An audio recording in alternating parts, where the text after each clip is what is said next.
Shalom saudara-saudara yang terkasih dalam Tuhan Yesus Kristus, selamat pagi. Renungan harian kita pada hari ini diambil dari Ibrani pasal yang keempat, ayat 1 sampai yang ke-13. Judul renungan kita pada hari ini adalah Tidak Mungkin Bersembunyi. Seorang karyawan bersikap sangat santun dan tanpa bertanggung jawab di hadapan atasannya. Kinerjanya juga cukup baik, hadir tepat waktu, menyerahkan pekerjaan sebelum tenggat waktu, dan selalu menerima setiap perintah atasan. Siapa sangka jika sang atasan tahu kebusukan yang disembunyikannya di balik semuanya itu. Mulai dari menekan beberapa junior untuk mengerjakan tugas-tugasnya, hingga datang ke kantor hanya untuk mengisi presensi di pagi dan sore hari. Sepandai-pandainya kita menyembunyikan bangkai, baunya pasti tercium juga. Kejahatan tidak mungkin selamanya ditutupi, karena suatu saat akan terungkap juga. Berlaku jahat mungkin membuat kita aman sementara waktu, tapi tidak untuk selamanya. Lucunya, masih saja ada orang yang berusaha menutupi kejahatannya dari Tuhan dengan melakukan kesalehan palsu. Merasa memiliki hubungan baik dengan Tuhan meskipun berlaku buruk terhadap sesama. Merasa tidak berdosa ketika memperlakukan sesama dengan curang, sombong, dan bohong. Lupa, jika ketaatan terhadap Allah semestinya tercermin melalui setiap perilaku terhadap sesama. Matius 25 ayat 40.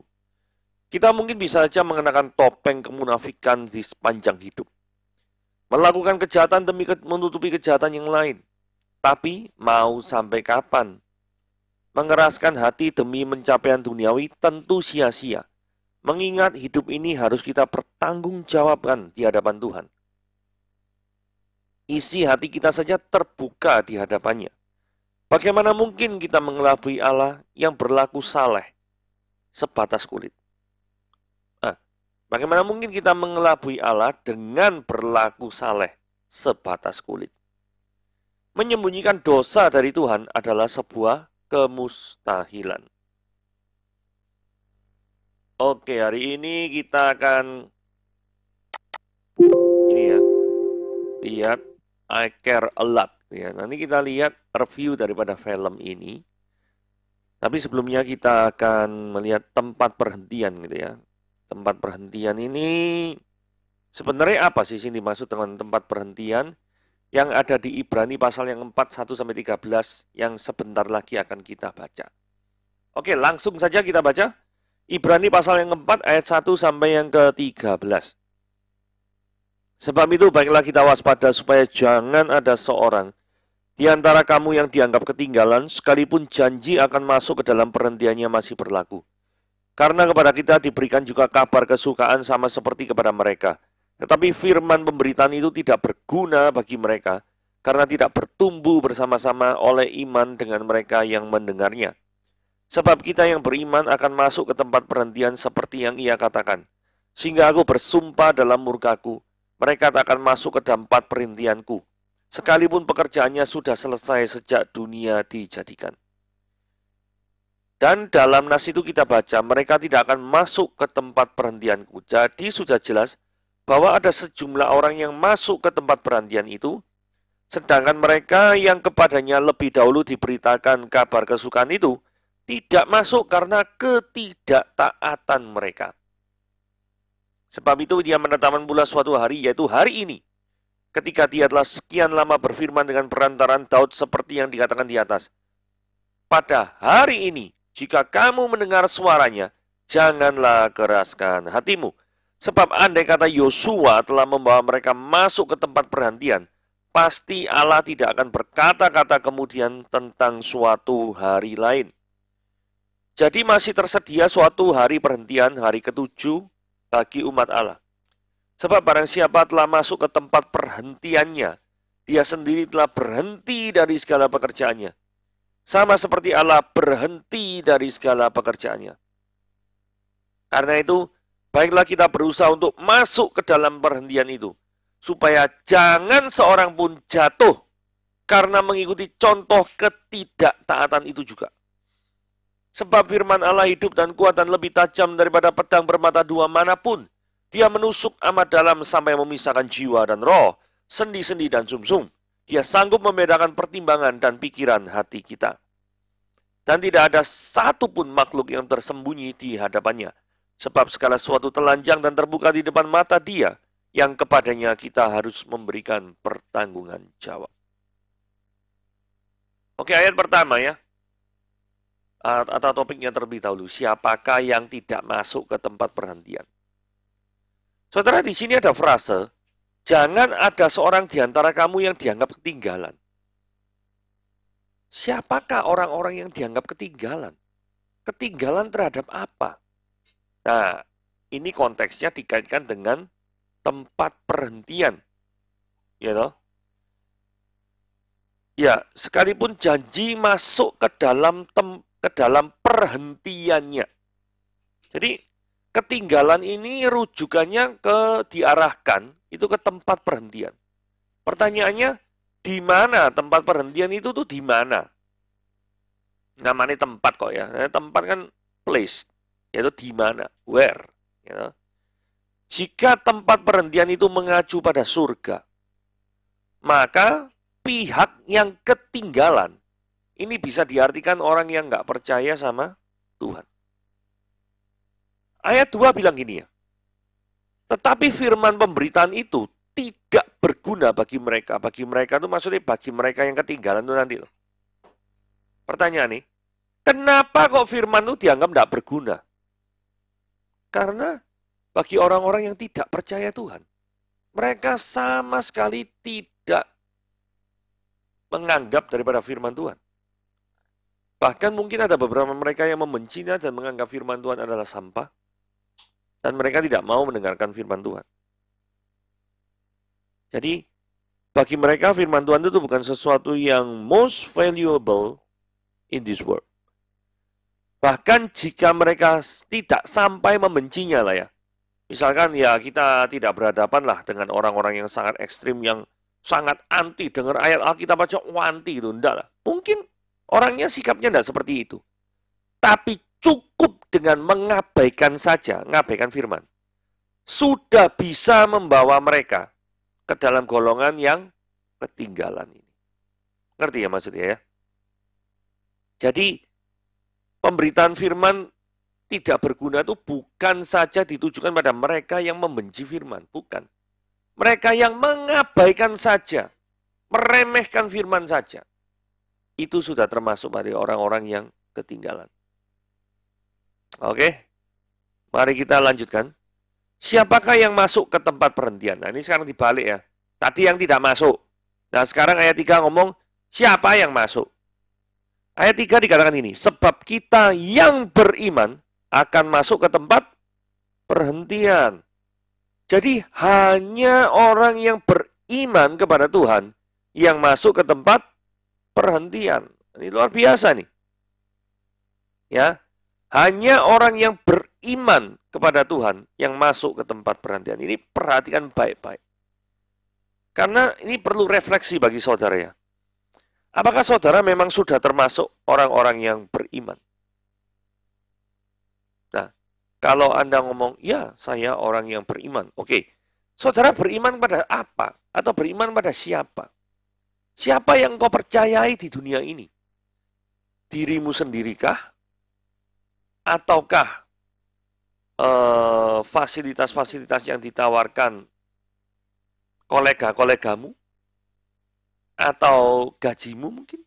Yang menjadi sandaran kepada siapa engkau percaya? Atau kepada jabatan? Atau kepada siapa? Atau kepada Tuhan? Nah, kalau Anda kepada Tuhan, Tuhan yang mana? Karena saya percaya ya, tidak semua agama itu sama. Ya. Jadi perhatikan baik-baik. Kalau saudara ngomong beriman kepada Yesus, Yesus yang seperti apa yang saudara percayai? Artinya gini ya, not just believe. Tidak hanya percaya saja, tetapi knowing what your believe. Percaya, tahu apa yang Anda percayai.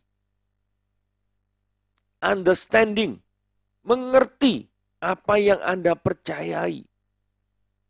Jangan sampai kita terjebak dalam blind faith, iman buta. Pokoknya percaya. Saudara, Anda perlu tahu apa yang Anda imani. Anda perlu mengerti siapakah Yesus itu. Apa pengaruhnya Yesus dalam hidupmu. Ketika kalau Yesus tidak mati di kayu salib, apa efeknya dalam hidupmu? Jika Yesus tidak bangkit di antara orang mati, apakah efeknya dalam hidupmu? Jika Yesus tidak datang ke dunia ini, apakah efeknya dalam hidupmu? Saudara percaya Yesus sebagai apa? Itu akan menentukan apakah saudara akan masuk ke dalam tempat perhentian atau tidak. Ya, berikutnya ya. Dalam nas itu kita baca, mereka tidak akan masuk ke tempat perhentianku.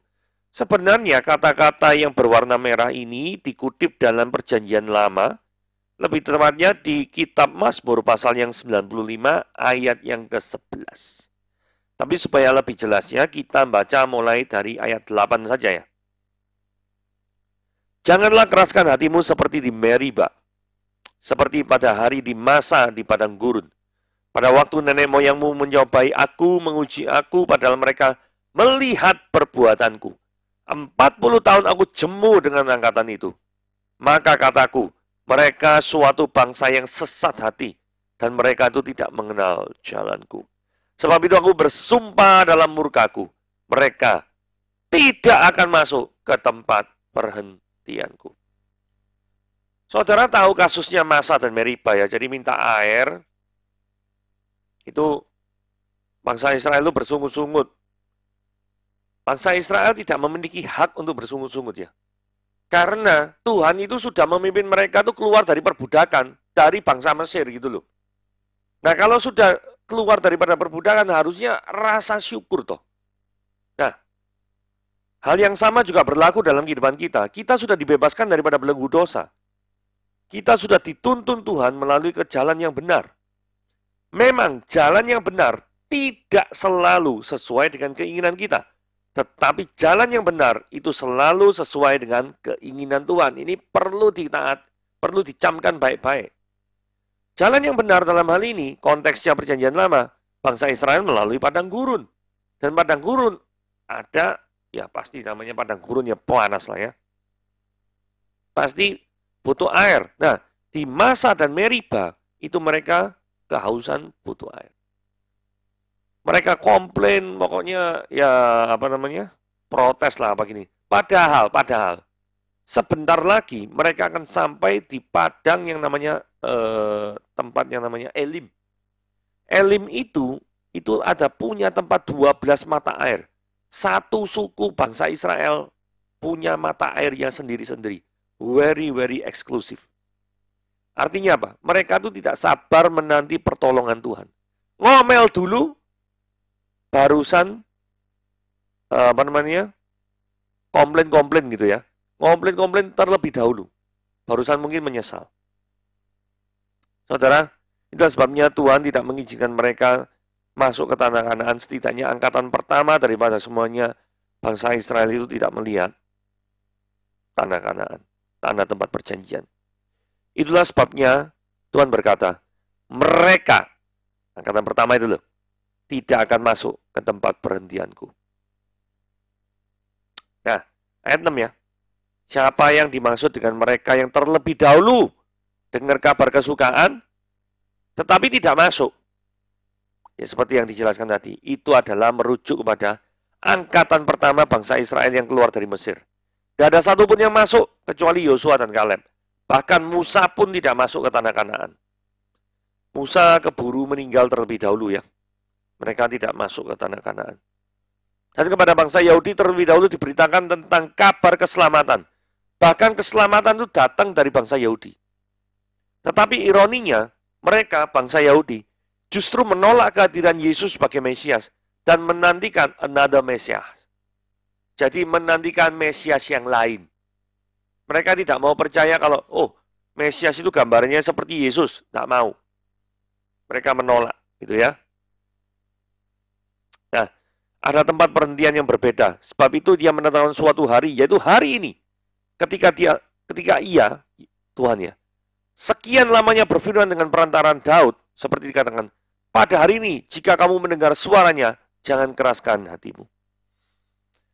Sebab andai kata Yosua telah membawa mereka masuk ke tempat perhentian, andai kata tanah Kanaan itu yang dimaksud adalah tempat perhentian, pasti Allah tidak akan berkata-kata kemudian, maksudnya waktu setelah zaman Yosua, tentang suatu hari lain.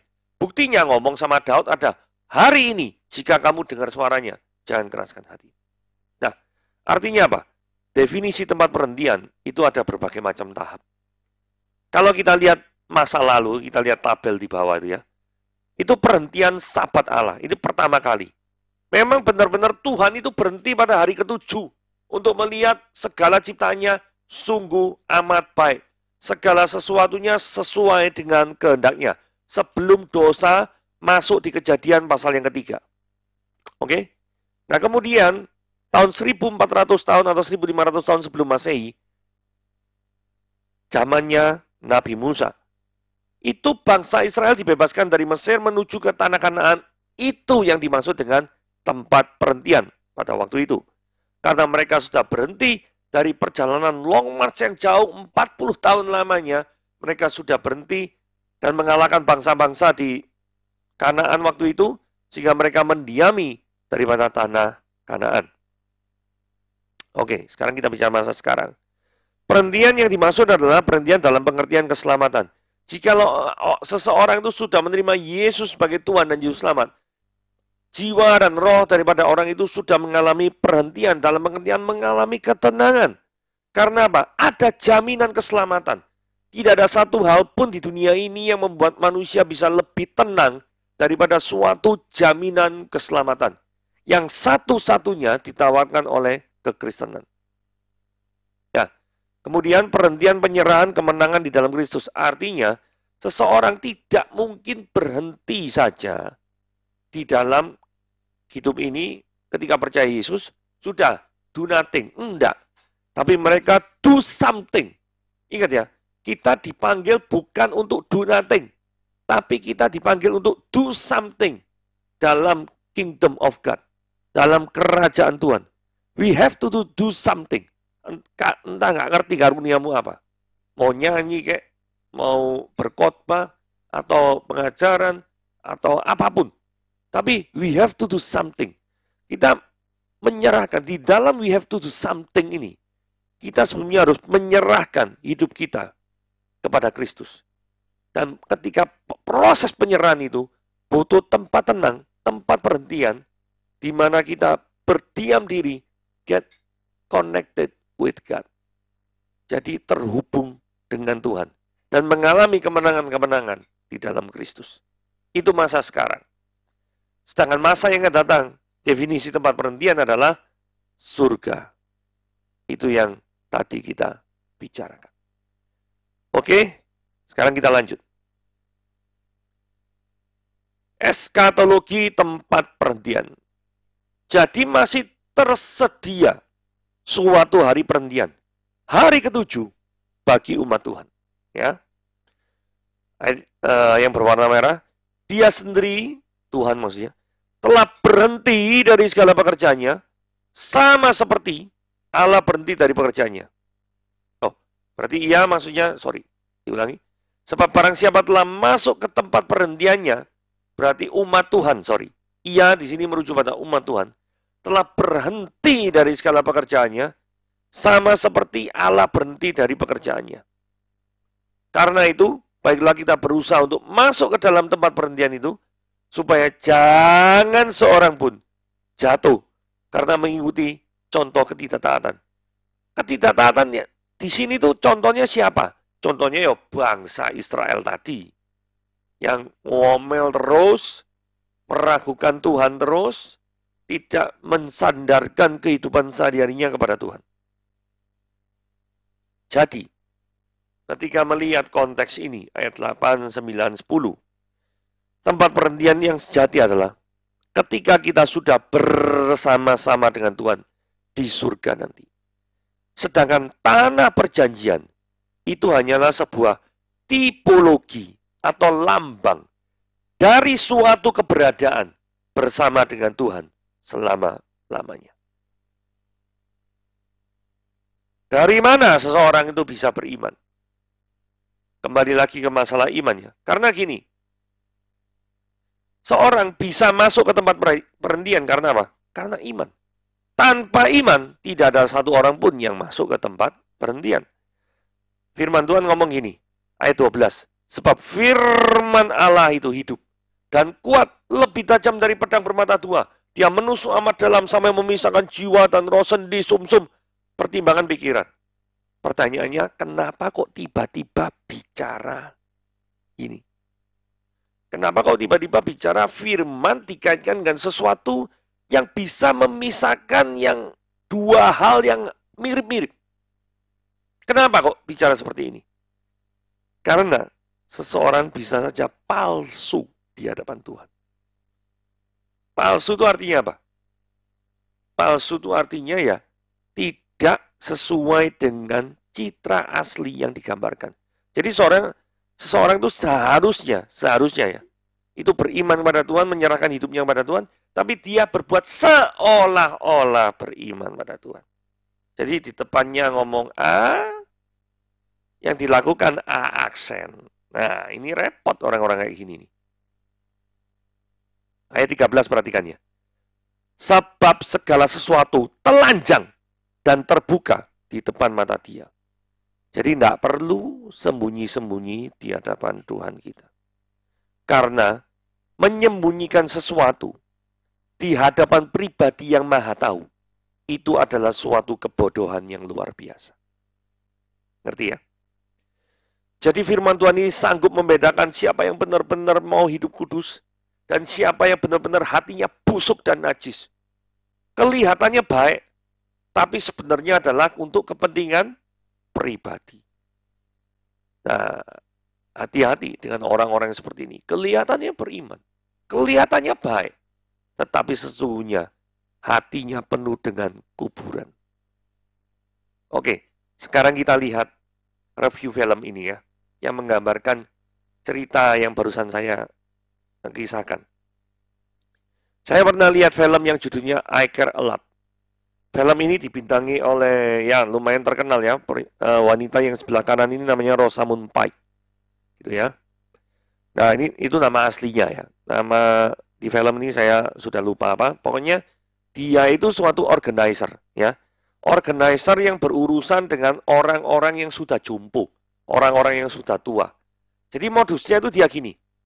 Dia itu kerjasama sama pengadilan untuk menerbitkan surat kepada orang-orang yang sudah tua. Surat itu tujuannya adalah apa?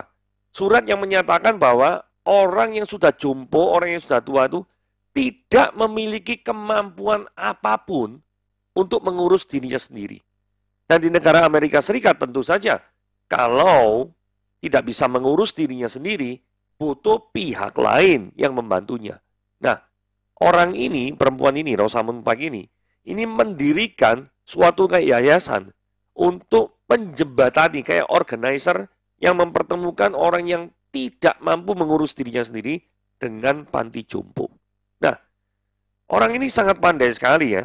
Dia itu menghubungi daripada dokter-dokter dan kemudian dokter ini yang kerjasama sama dia mengeluarkan suatu surat untuk menyatakan bahwa orang ini memang tidak mampu mengurus dirinya sendiri dan butuh seorang pendamping. Dan surat ini pasti ketika ditampilkan di pengadilan dan hakim baca, oh iya, memang ada surat rekomendasi dari dokter, sehingga memang benar, sudah diverifikasi bahwa orang ini memang tidak mampu mengurus dirinya sendiri. Nah, ketika surat orang ini tidak mampu mengurus dirinya sendiri, orang ini juga kerjasama dengan panti jompo. Nah, panti jomponya ini adalah ya semacam apa namanya, membawa dia tiba-tiba ketok-ketok, bawa surat dari pengadilan tadi. Jadi petugas panti jompo ini bawa surat pengadilan tadi yang menyatakan bahwa orang ini tidak mampu mengurus dirinya sendiri. Nah, ketika dijemput orang ini bingung ya. Wanita tua ini bingung, loh, aku ini sehat, saya bisa.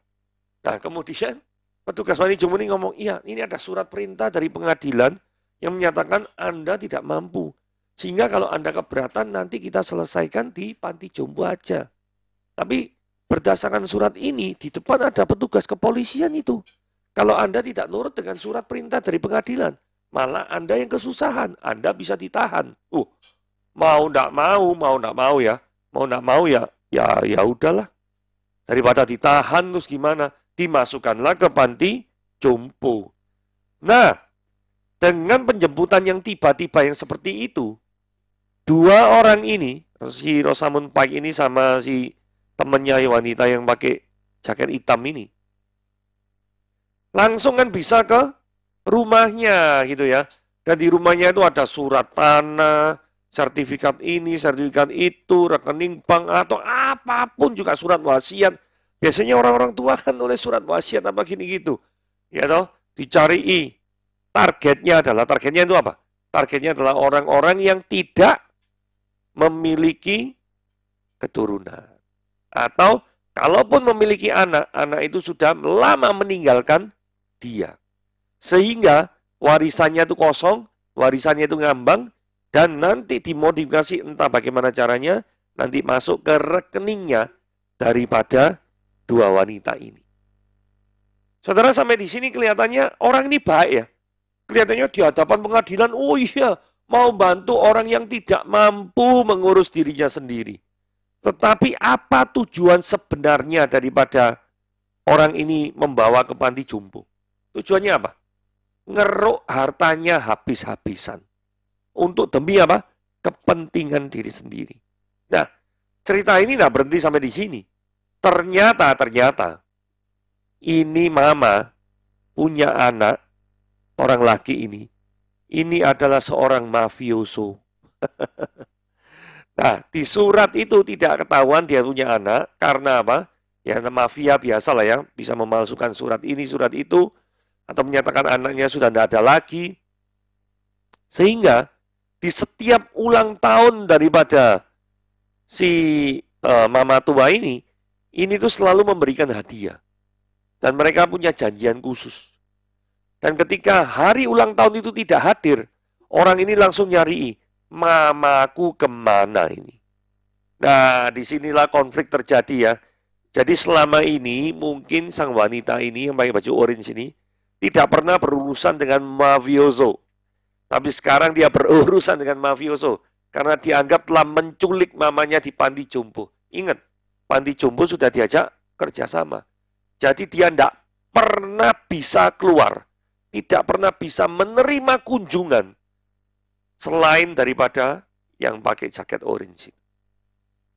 Termasuk orang yang ngaku-ngaku kerabatnya pun tidak memiliki hak untuk mengunjungi panti jompo itu. Kurang lebih dibuat seperti itu. Nah, akhir ceritanya bagaimana? Tonton sendiri ya. Supaya memberikan suatu trailer gitu ya, toh. Spoiler lebih tepatnya ya. Oke, supaya Anda tertarik untuk nonton ya. Tapi menurut saya ini film menarik. Nah, intinya adalah dari cerita ini yang ingin saya sampaikan, ada orang yang di depan orang bisa bermain-main seperti itu. Kelihatannya baik, tapi dalamnya busuk. Sampai kapan kebusukan itu sampai tercium?